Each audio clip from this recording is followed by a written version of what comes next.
Human sa malampuson nga season 96 sa NCAA, din host school ang kolehiyo di San Juan de Letran o kapartner sa unang higayon ang GMA Network.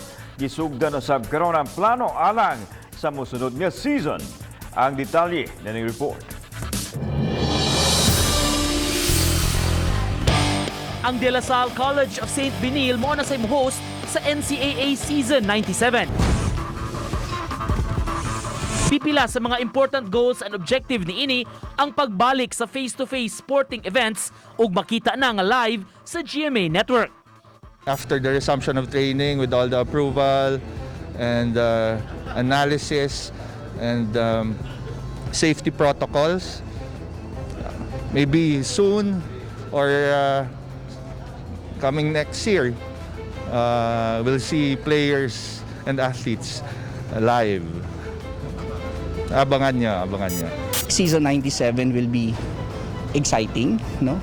Especially that we are really, targeting to have the sporting events na, no?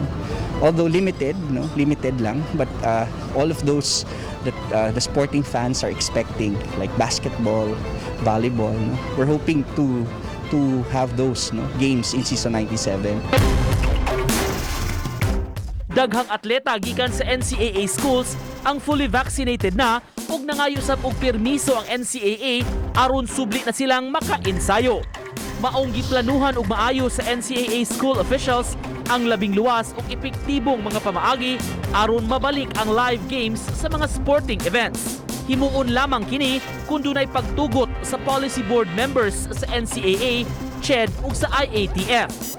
Ang pinaka-importante dito, safe ang lahat. No?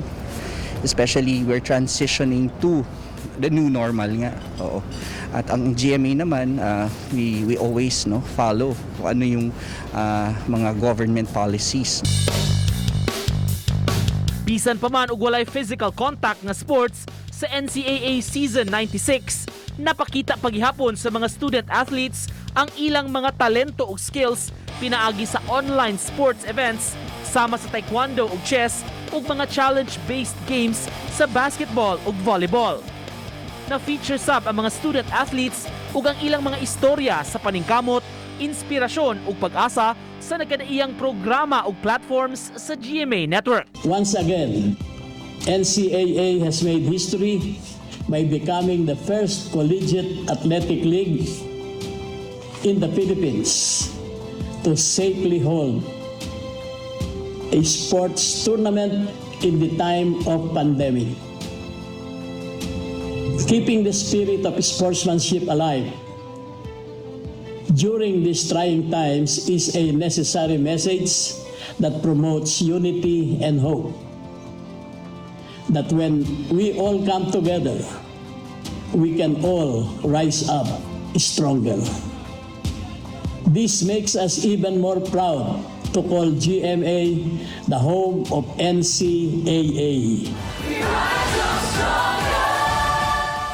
Di Sereno, Balitang Bisdak.